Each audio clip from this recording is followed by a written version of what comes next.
Peoples party का मजदूरों के हकूक़ की जद्दोजहद में एक और अहसन इक़दाम। गुज़िश्ता रोज़ वज़ीर मेहनत और chairman workers welfare board Sindh Saeed Ghani की हिदायत पर असातिज़ाए इकराम को टाइम स्केल के आर्डर्स जारी कर दिए गए। हुकूमत सिंध के अहसन फैसले से असातिज़ाए इकराम में खुशी की लहर दौड़ गई और 60 से ज़ायद असातिज़ाए इकराम को टाइम स्केल लेटर देने की पुरवकार तकरीब वर्कर वेलफेयर बोर्ड के ऑफिस में मुनक्किद की गई। तकरीब के रहनुमा वर्कर वेलफेयर बोर्ड सिंध के सेक्रेटरी मोहम्मद बच्चल राव पोटो ने असातिज़ाए इकराम में टाइम स्केल के लेटर्स को तकसीम किया। इस तकरीब में आला अफसरान madam Shaila Kashif, director admin, director finance Khalid Khokhar, administrator officer Abdul Basit Billu, director welfare Ehtisham, deputy secretary Nusrat Habib ने भी असातिज़ाए इकराम को तरक्की के टाइम स्केल लेटर्स दिए। इस पुरमसरत मौके पर तमाम असातिज़ा ने अफसरान बाला का शुक्रिया अदा किया और इस मौके पर all Pakistan labour federation Sindh zone के अहदेदारान ने शिरकत की, जिसमें बिलखसूस मंजूर अहमद, इज़ारुल हक शेख, मोहम्मद असद सिद्दीकी, मिस हिना, फैज़ मोहम्मद और दीगर रहनुमा मौजूद थे।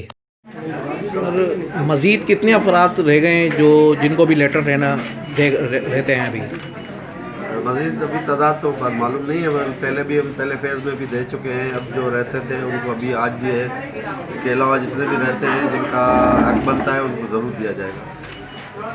और ये मिनिस्टर साहब की भी डायरेक्शन थी और ये बोर्ड की 10वीं मीटिंग में ये हुआ था कि इनको टाइम स्केल दिया जाएगा जो प्रमोशन अभी के वर्ष पे है। सर, वज़ीर तालीम के इस अहसन इक़दाम को आप किस निगाह से देखते हैं?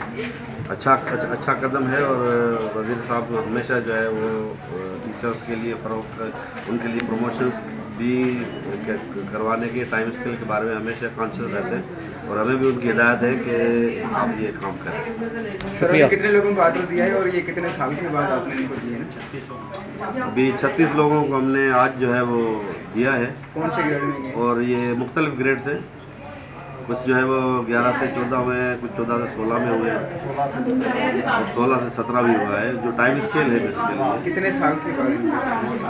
ये तकरीबन 9-10 साल हो चुके हैं इनको कि कोई प्रमोशन नहीं हुआ था। तो ये अभी जो है इनका पुराना मुतालबा भी था और उनका जायज़ हक भी था जो अभी इनको दिया गया। ठीक है sir, thank you. Teachers, Sindh worker welfare board के टीचर्स जो हमारे इदारे में तकरीबन 32 स्कूल्स हैं पूरे सिंध के अंदर, और हमारे वो असातिज़ा हैं जो मज़दूरों के बच्चों को पढ़ाते हैं। और हमारे टाइम स्केल का एक देरीना मसला था जिसमें वज़ीर मेहनत सईद गनी साहब की अप्रूवल से और बोर्ड की मीटिंग में ये पास किया कि हमें government of Sindh literacy department में जो टाइम स्केल दिया जाता है उसके मुताबिक हमें टाइम स्केल दिया जाए। तो वो चीज़ अप्रूवल होगी और हमें जैसे गवर्नमेंट ऑफ सिंध के टीचर्स को टाइम स्केल मिलता है, उनको 9 साल के बाद एक ग्रेड उनका जो है बढ़ा दिया जाता है और दूसरा 14 साल की सर्विस में उनका एक ग्रेड बढ़ता है और तीसरा 21 साल की सर्विस में उनका एक ग्रेड बढ़ता है।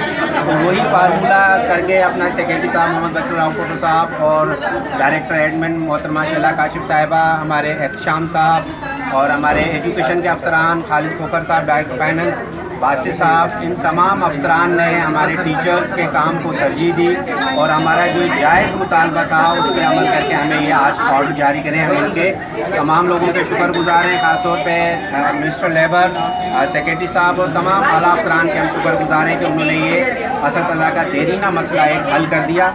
बकिया जो टीचर्स हमारे रहते हैं उनके हमारे ये है कि HSC से जो है वो डिग्रियाँ वेरीफाई करवाई जाती हैं, तो वो कुछ लोग रह गए हैं तो इंशाल्लाह ताला वो भी हो जाएंगी, तो उनके भी ऑर्डर्स इंशाल्लाह ताला जारी हो जाएंगे। ठीक है।